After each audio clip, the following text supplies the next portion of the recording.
Hello, Georgina. Hello. Hi, everyone. Okay, Can you all hear us okay? Yes, I can hear you. Great. I think we'll just take a second for everyone to join and make sure we've got everyone here, and then we can begin, I think, if that's all right, Consa.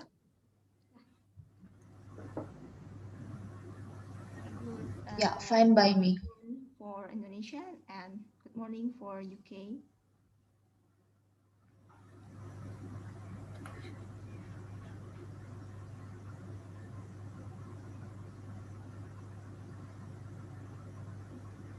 All of people have joined our breakout session, Georgina. Yeah, so let's get started. So welcome everyone to this breakout session. This session, we're going to be focusing on introductions and conclusions. So my name's Georgina and I work at the University of Huddersfield. And my co-host for this session is Consa Zulfa from the Institute of Technology, Bandung. Would you like to introduce yourself just quickly? Okay, good afternoon, everyone in Indonesia, and good morning for some people in the UK. My name is Consa Zulfa from ITB, and this afternoon, I will help Georgina to host a discussion regarding to write introduction and conclusion.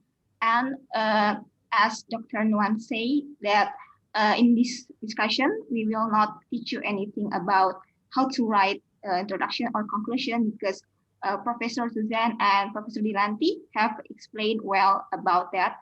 And also in this time, we want to facilitate you to just share your experience, your struggles in writing introduction and conclusion, so we can just have interactive discussion and also a fruitful discussion. And so because I see most of you are from the experienced ones, and maybe all of you are more experienced than me and Georgina, so I think that maybe it will be better if we can share experience. And also because some of you are mostly come from Indonesia, I think it's fine if I also conduct it in Indonesia. Jadi misal kalau menurut teman-teman lebih interaktif menggunakan bahasa Indonesia untuk tanya jawabnya, silahkan saja ya, karena saya dan Georgina juga mengakomodasi dengan bahasa Indonesia. Okay, Georgina, you may start to speak. Thank you very much. Yeah, so Consa will assist you with any translations that might need to be done. So I think maybe to just start off, if we think about maybe why does the introduction matter? So sorry, we're going to split the session into two. We're going to start with introductions and we'll move on to conclusions afterwards. So if we start with introductions now. So why might an introduction matter in your manuscript? What is its purpose? So has anyone got any ideas that they'd like to share first of all?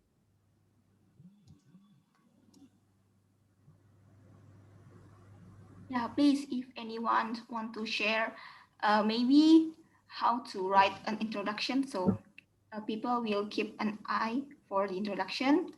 Also, maybe is there anyone want to share this experience regarding the 4 points that Georgina present? In English or Bahasa, it's okay.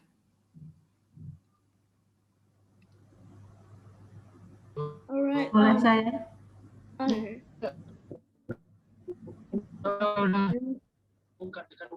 Ya, mungkin bisa raise hand dulu ya. Silahkan raise your hand if you want to talk, so I can let you speak. Ya, silakan. Please, Miss Leslie. All right, thank you so much. Hello, Georgina and Consa. I'm Leslie. I am from Indonesia. Actually, maybe I have lack of knowledge about writing research like most of the participants in this room. But for me, introductions is very important while I'm studying my master in disaster resilience and sustainable development in the University of Newcastle, Australia, we tend to read a lot of journals. I mean, like, to absolutely to help us write a very good SI assessment and assignment that our professor and our lecturers want we produce. Then introductions is a very important because it helps us like to manage the time, so we don't have to read all the journals. We can read the very important one that very relatable to our assessment just by looking on introductions and conclusions. So for me, if I want to start to write down the journals, I really put a lot of concern beside all aspects in journals very important. Absolutely, all aspects, every section is very important.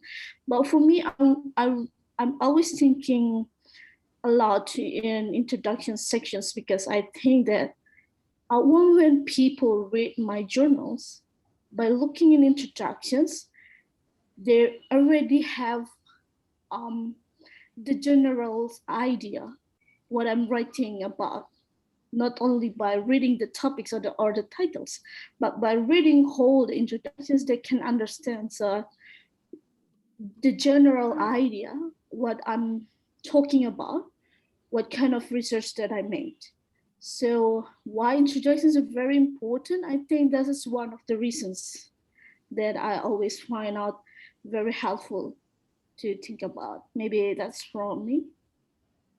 That's great. Thank you very much, Leslie, for your comments. And I think that's a really important one. So it really highlights why an introduction is important, because when we're going through and reading journals as a reader, we might read the introduction first, and that helps us, along with the abstract, to assess whether the journal is relevant to what we are studying and whether we want to read the rest of it. So we really want to make sure that our introductions are very strong and really communicate well to the reader about what the rest of the paper is going to be. So thank you very much for that. Shall we move on to another raised hand? Okay. So please, Mr. Agus, you can speak. Okay, good afternoon and good morning for the people in UK right now. My name is Agus. I'm from GDRC Tsunami and Disaster Mitigation Research Center of Kuala University right now. Can you hear my voice clearly? Because I'm in a remote area right now. Yeah. Can you hear? Okay. Yeah. But Yes. actually I have I will not make any comments, but I actually have the questions for this forum. Number one is that the style of the structure of the journal is different from one journal to another. For example, one journal requires the first structure is introduction, and then second one is the literature review. But another journal sometimes they kind of jump from the introduction directly into methods. So for the first questions, in the case of the journal, where the number one, the part one is the introduction and the part two is the methods, where do we put the literature review? Is it in introductions, included in the introduction, or somewhere else? That's the number one. Number two is that this is kind of my difficulty in social science when writing a research article. For example, in the case of we would like to explore a very specific event, for example, post-disaster recovery in a very narrow study area, for example, in the district or sub-district level in Indonesia, or kabupaten or kecamatan, and sometimes I got rejected. My article got rejected and got the comment from the editor, journal editor, mentioned that he said that the scope limited. Scope is too narrow because I bring a sub-districtal context into very narrow scope. And my question is how to bring the limited scopes in the sub-districtal area into a global issue or global perspective that any readers from around the world can accept it, or at least the editor of the journal may accept that kind of paper. I think that's a question first. Okay, thank you very much. Sorry for taking longer.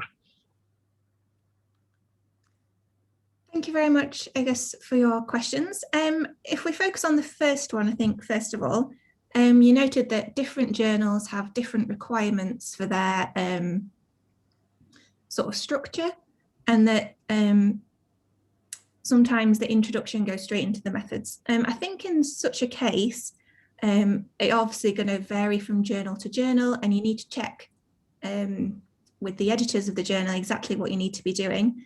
So you can always just drop the editor an email, that's totally fine. And I'm sure they'll get back to you. But yeah, I think in some cases you might be putting a slightly more information within your introduction, incorporating a little bit more literature if you were going straight onto the methods, just to so that the paper flows nicely through. So the reader still gets a very good idea of what you want to communicate before you go into your methods. For the second question, I think maybe that might be slightly beyond the scope of our discussion on introductions. That might be one you want to direct maybe Professor Suzanne Wilkinson. I think that's something that is maybe quite specific to certain journals about what scope they want, and maybe narrow scopes are more acceptable to other journals than others. That might be the case. Sorry. May I add some information? It's very related in the introduction because now I would like to bring the very specific, even in very limited area, into more global. So my difficulty is to bring it to develop the idea that this event is actually connected to like global, or this phenomena is connected to the global issues, and somehow I fail to do that. So is there any suggestions? And sometimes it's very difficult to make connection happens in certain area, in specific area in Indonesia, and then to connect it in global aspect. That's always in my introduction, and I failed to do that. So I really need your suggestion. Thank you. So I see what you're saying now. So I think sometimes, especially in the introduction of a journal paper, you might find that this is where people do set the context for their work, and especially the wider context. So some things that disaster journal articles often do is set their work and link it to the Sendai framework for disaster risk reduction, for example. So you could highlight a part of the Sendai framework and how your work links into that, to show how it relates to wider initiatives and thinking, is one thing you could do. I don't know if Consa's got any ideas on this. Okay, maybe is there anyone want to answer the second question of Mr. Agus regarding how to relate a sample case or a small size case into the global context?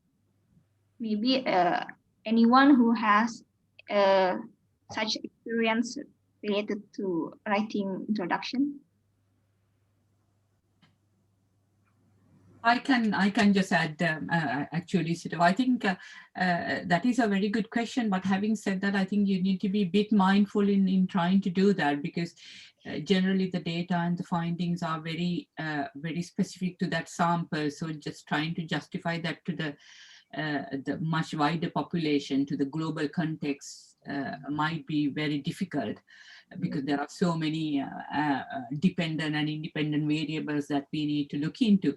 So in that sense, I think it is always better to sort of discuss the findings in quite a bit of detail, limiting to that particular sample and to make it a kind of a polished piece rather than trying to generalize to a more wide audience, so that what, for example, if that particular piece is relating to Indonesia, if a UK researcher reads that paper, he or she can get that idea from the paper and can alter it and make reference to the UK perspective. So the reader, the other reader, the external readers will do that. So in a paper, my suggestion is it is very difficult to generalize because the data is very limited to that particular sample.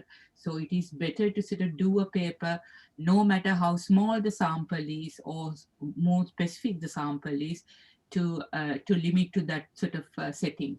Thank you. Thank you, Professor Dilanti, for your answer. Thank you, Professor. I think we will move to the next person, Mr. Hendrik. You may speak. Okay, thank you. Good evening, everyone. So, I want to answer the first question: why introduction matter? So, to me, I think that the purpose of the introduction is to explain the background of our research, so that we have our readers in our journal to understand why our paper is important, and also we will emphasize our research questions or hypotheses in our paper. So I think why it is matter. Yeah, that's a very good point as well. So we really want to highlight within our introductions the sort of the real purpose of what work we're going to do and the focus of it, and really set the scene for what's to come. Thank you very much. Theodora, have you got any comments you'd like to add? There's another raised hand. Yeah, thank you. In my opinion, introduction is important because in introduction we put the discussion or argumentation that our research is different with other studies. That's why in introduction sometimes we mention about other studies. Yeah. So what should be introduction consist? I mean, we need to argue the difference our study with other studies. Yeah, but then I have a question.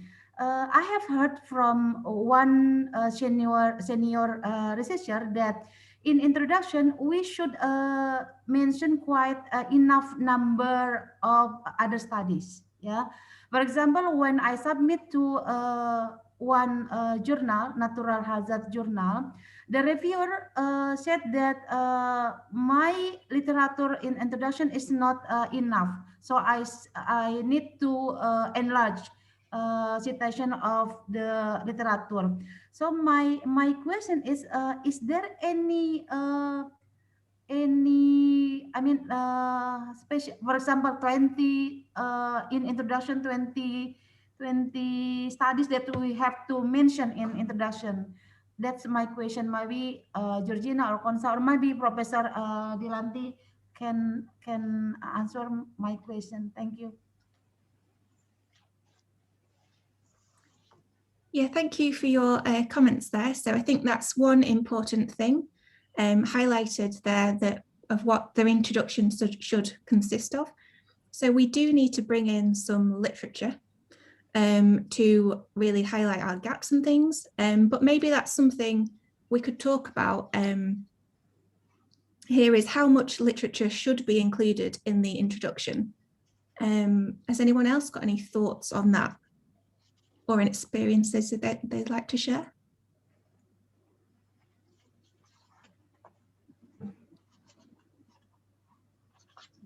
Maybe I want to add something that in introduction, maybe previous studies is important to highlight what's known and what's unknown. So we know the gap of the study and it leads to the research question. But For now, I do not know the requirement number needed to make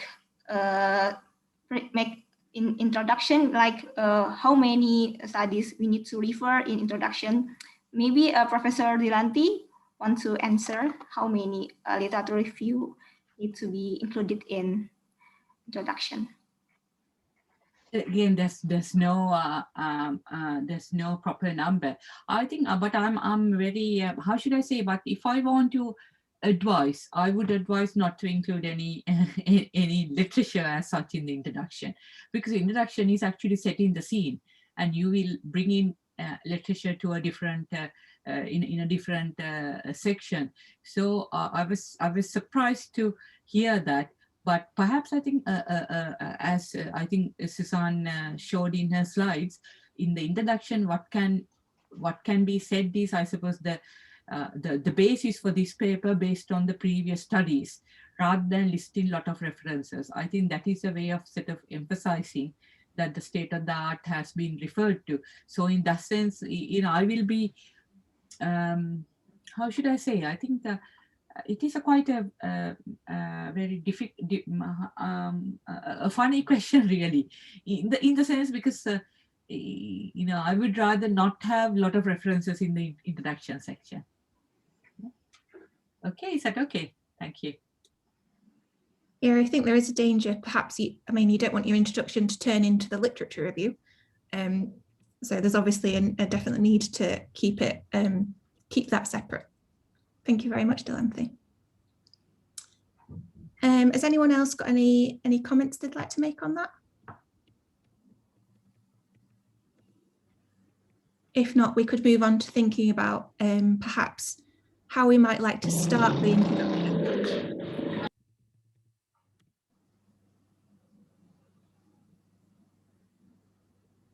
So maybe we could move on to thinking about the third point. So how we might start the introduction, if there's any good like leading lines or first sentences to be used. Has anyone got any thoughts on how we should start the introduction?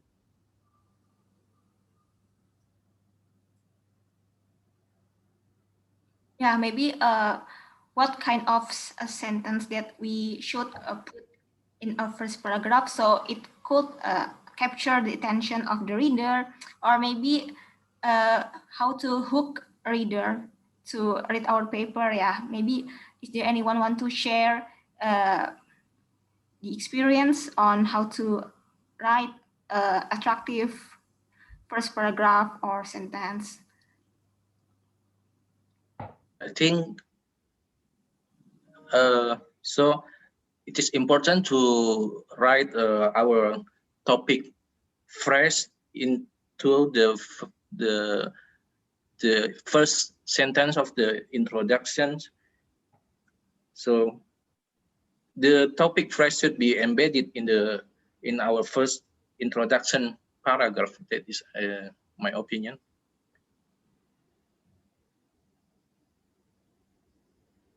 Okay, thank you, Mr. Hendrik, for your opinion. Anyone else want to share?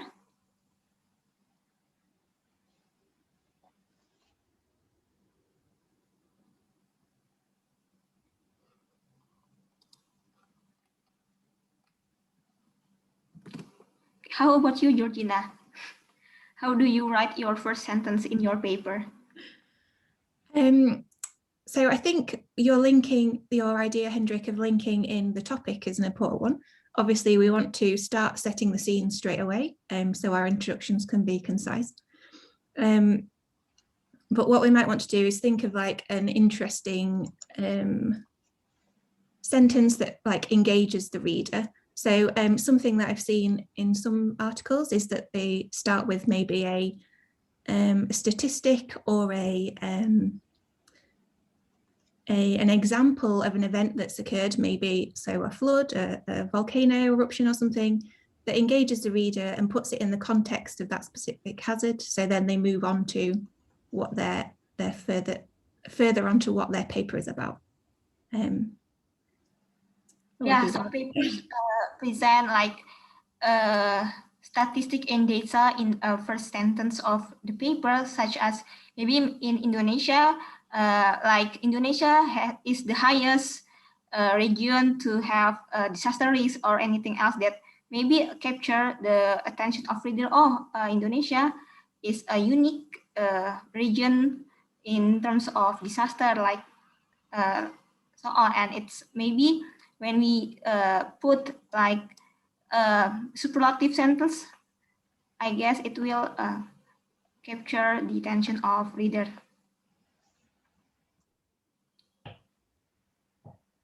Shall we go to the last point?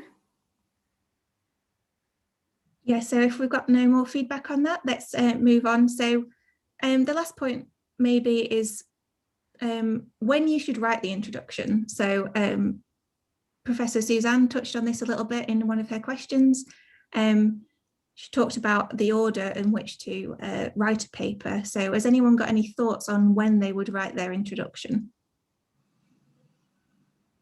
May I? Yeah, please. Go ahead. Yeah. Actually, this is not the answer. Yeah. The question again. Is it okay to write the introduction after we proceed the data? After the method or the discussion result, and then introduction. I mean, introduction not the first. Oh, we write. We go to the method and process the data, and then we back to the introduction. Is it okay like that? And I wonder if anyone at this point has got any experiences they'd like to share of writing a paper, if anyone has got any ideas on writing the introduction before or after the results and discussion. Because the question, when should you write the introduction? So I said, can we write the introduction after we proceed the data?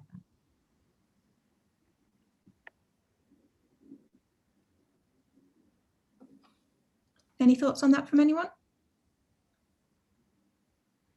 I don't think there is any exact steps when we write the introduction. I think that depends on the writers. Sometimes they think that it is better to write the method section, result section, discussion, and then after final they write the introductions. But I think the introductions, I think we need to in the introduction section, I think we need to analyze the structure of the introduction, the thing that we need to write on the introduction. So I think we still have revised the whole our paper after the paper is submitted, when we get a feedback from the reviewer. So that's just my thinking. Thank you very much, Hendrik. Yeah, I think so. Sorry. I think so that like Hendrik say, it's depend on the person. Some people, after they made up the literature review, and then they move to the introductions. But some people very comfortable to start with the introductions. But I think we should remember that in introductions we try to avoid that putting any literature review, because introductions is just like setting the scene about what we want to do in our journals, what we want to write in our journals, and what kind of methodology we will use in our research. So I think it's just be careful. Sometimes, like in my experience, most of the time I always mix the literature review and the introductions because of that. Like we are really enjoy write down everything that like going around in our brain, and then we realize that that's too much. So I think we should set the border very careful between introductions and literature review.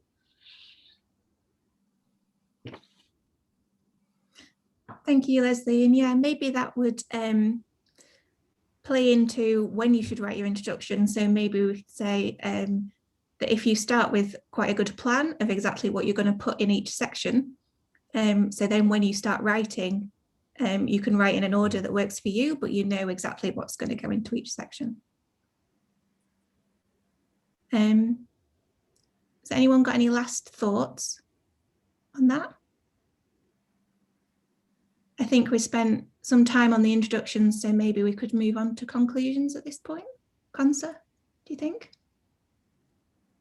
Yeah, if anyone want to say something or conclude our discussion in introduction. Yeah, Georgina and Sophie, can I add something? Go ahead, please. Yeah, I think the introduction is a good opportunity for the writer to give an idea to the reader what the article is all about, and therefore, I mean, whether we start from which point is a second thing, but I think in the introduction we should, and we have a good opportunity and to express what we are going to do and what we are not going to do in the paper. So it will easier for the writer to make demarcations with the scope or the title of the paper.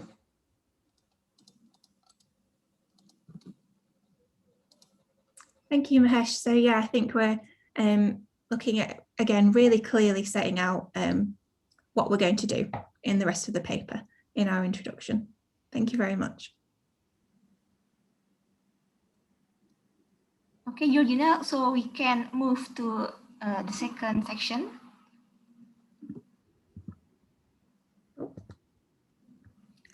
So now we're going to move on to having a think about the conclusions part. So now we're skipping straight to the end of the paper. So maybe we can start again thinking about what is the purpose of the conclusion? So what is it trying to do? And again, put your hands up or jump in, that's fine. If anyone's got any thoughts on that. Again, Georgina, I think the conclusion should have the alignment with the introduction, the literature review, and the content and the findings. So the conclusion is something you connect everything and you come to a conclusion what all the argument and the thesis about the paper. So one point is it should have the alignment with the other components, and it should have the final thesis what you are going to present. Yeah, I think that's a really important point. So we really want to make sure that the conclusions are really well aligned with like the other sections of the paper and really bring together our findings. Thank you very much, Mahesh. Okay, perhaps Miss Tiffany wants to share something. I saw. Yeah, thank you for the chance, Mbak Konsa. I think the conclusion, I agree that the conclusion is like what connects everything we've written in the paper, and like we also will try to answer the research question in the conclusion to make sure that our research is clear. What is the purpose and what are we trying to answer through the research paper? Yeah, I think that's all that I would like to add. Thank you. Thank you, Miss Tiffany. Is there anyone want to share what things are need to be included and what things are not to be included in a conclusion? May I? Yeah.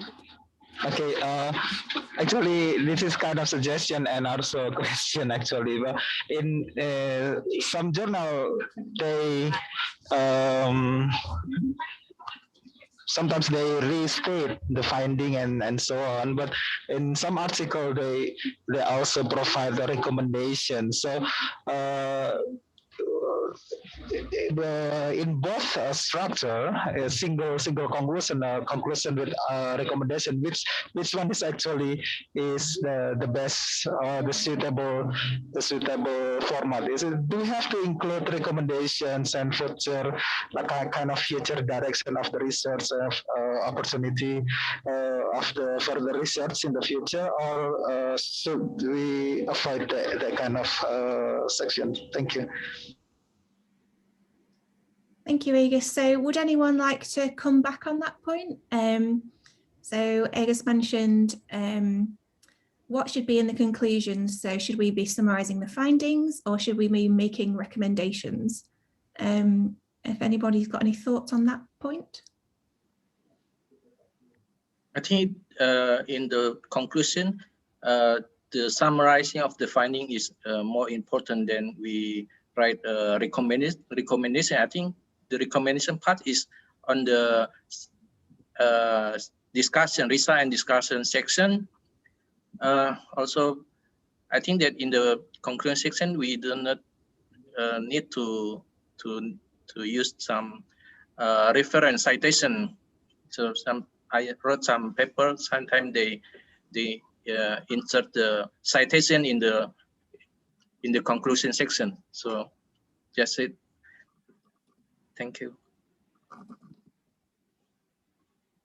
Thank you, Mr. Hendrik. Anyone else want to add?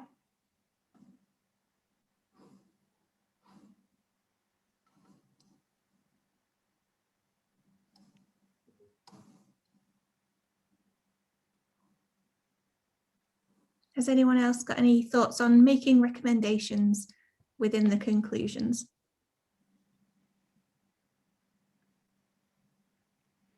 May I? Please go ahead.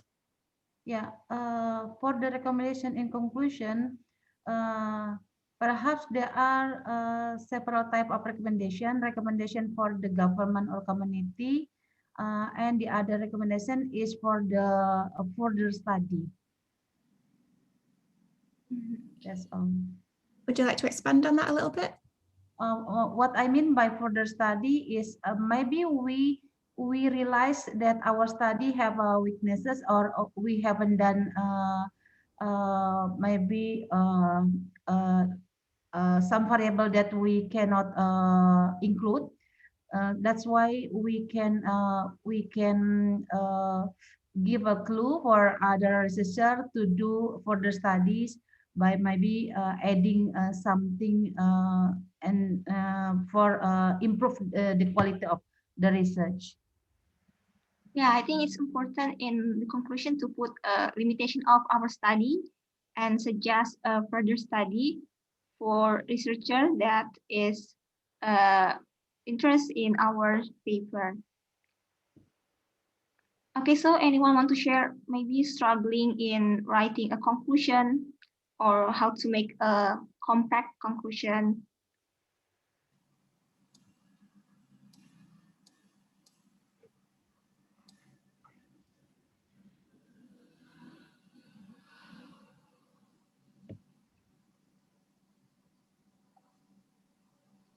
Or maybe Georgina want to share the experience, how to write a conclusion. I would say maybe touching on that point of making recommendations. I think, so I've read this in a how to write conclusions book, and it said we want to aim for like summarizing our findings, so saying what we found, but then we also want to turn that into what are the implications of the findings. So what does it mean for like the wider research, or as the previous speaker just mentioned, sort of making recommendations for future research, as well as perhaps implications for practitioners or governments and so forth. So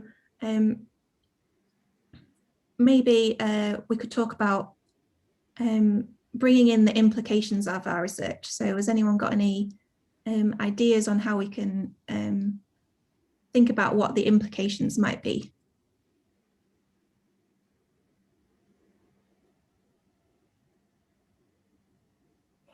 I have a question. Is it important to use a limitation to add limitation in the conclusion section? Because I heard that Konsa just say about the limitation. I think limitation is in the discussion part, right? In the discussion section, not in the conclusion section. Is it right? Thank you for the answer. Perhaps Professor Dilanti want to add something on limitation in conclusion. One of the mistakes that some people do is they bring in references to the conclusion section. There cannot be references in conclusion, because in conclusion you're summarizing what you have actually achieved, linking with basically the gap between the existing state of the art and what the paper has added to the existing state of the art. So in that sense, you really need to make sure that there aren't any references in the conclusion. So that is actually one of the key points that I want to share. Thank you. Okay, thank you, Professor Dilanti. How about limitation? Is there a requirement to put it in conclusion? Not really, no. Again, you're not highlighting the limitation as but if the identification of limitations is one of the core parts of the paper, then you can say that. Otherwise, don't bother. You can identify the limitations as part of your methodology, because generally the limitations are very much to do with the method that you do rather than the discussion, because discussion can't have any limitations. The methodology, the limitation is very much within the scope, the focus, and the method. So it's better to reflect on that and be truthful to the reader about that as a limitation in the methodology section, but you don't need to highlight that in the conclusion.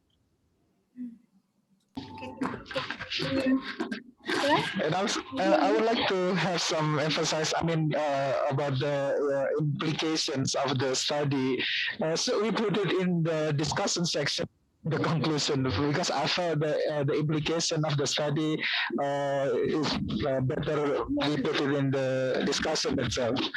So what is your comment? Thank you.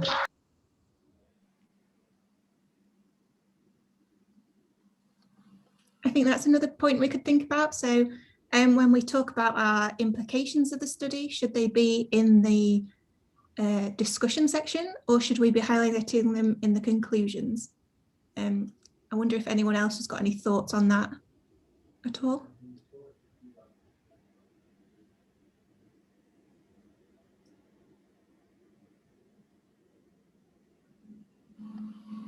Answer? I will let anyone, another one that wants to answer.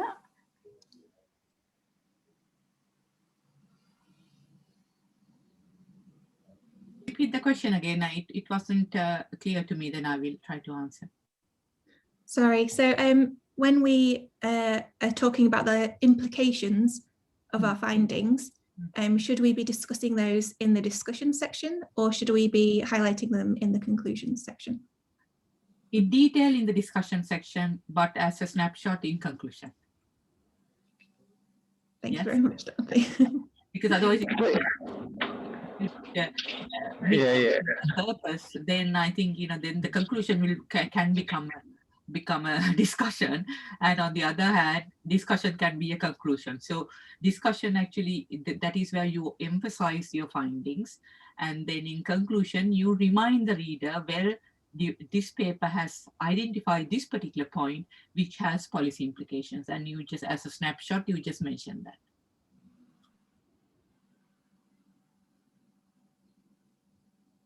Is that okay, Georgina? Yeah. That's fine for me. Thank you, Professor. Thank you.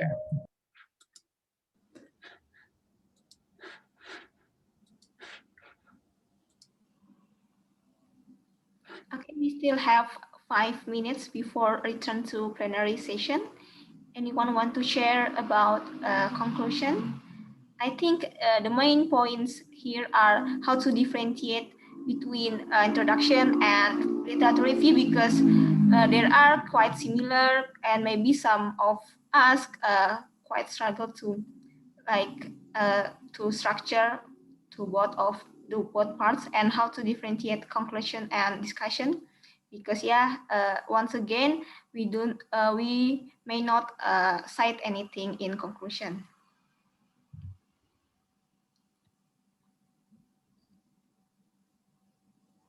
Or is there anyone want to make a summary about what should we do in conclusion and introduction?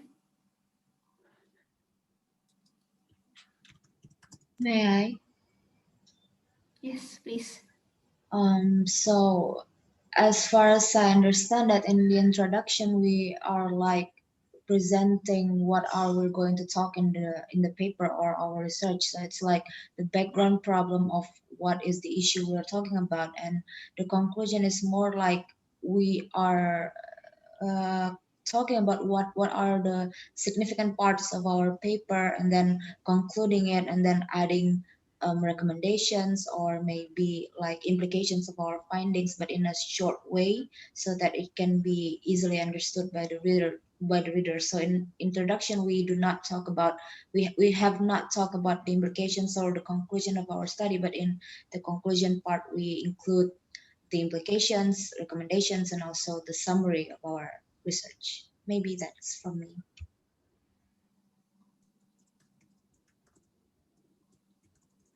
Thank you very much.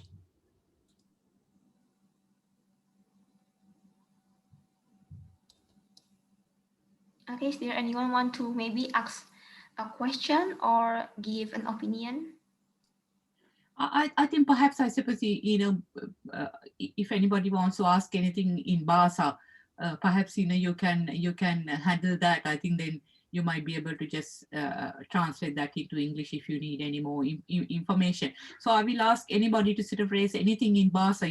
Do not worry about it. Like, unfortunately, my Bahasa standard is very low, but I need to learn.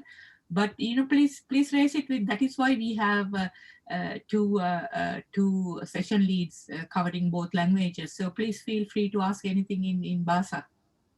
Ya, terima kasih Profesor Dilanti. Jika ada yang mau bertanya dengan bahasa, silahkan. Atau berdiskusi dengan bahasa, bisa saya fasilitasi.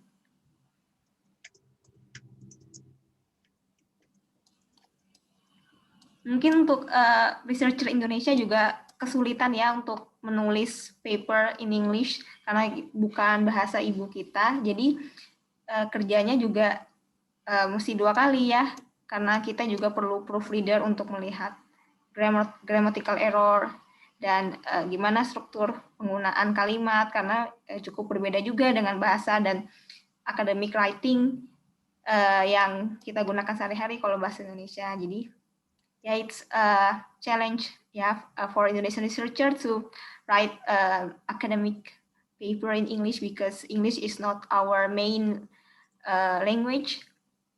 So we need to learn more about English academic writing. Mbak Gonza, mungkin bisa ditanya ya sama Prof. Dilanti. Conclusion yang baik tuh yang kayak gimana? Apa yang simple-simple aja atau misalnya cuma ada berapa paragraf? Karena kan katanya tadi discussion sudah bisa menjelaskan di hasil gitu ya. Nah, conclusion yang baik tuh yang kayak gimana? Yang kira-kira bisa diterima oleh publisher gitu. Oke. Terima kasih Mbak Theodora. Berarti lebih ke konklusi yang baik itu seperti apa dan apakah ada requirement paragrafnya gitu ya? Apakah 1 atau 2 atau karena mungkin beberapa paper juga banyak melampirkan paragraf-paragraf konklusi ya kan ya? Misalkan begini, kan kita sudah membahas contoh kayak saya di statistik ya, sudah membahas hasil misalkan variabel signifikan ini begini gitu ya. Apakah di conclusion kita nggak boleh nyebut lagi gitu ininya? Tapi waktunya udah mau habis 27 second. Mungkin nanti saya address di summary discussion ini ya, jadi biar nanti bisa dijawab sama Profesor Dilanti. Oke? Boleh, ya. Oke, thank you.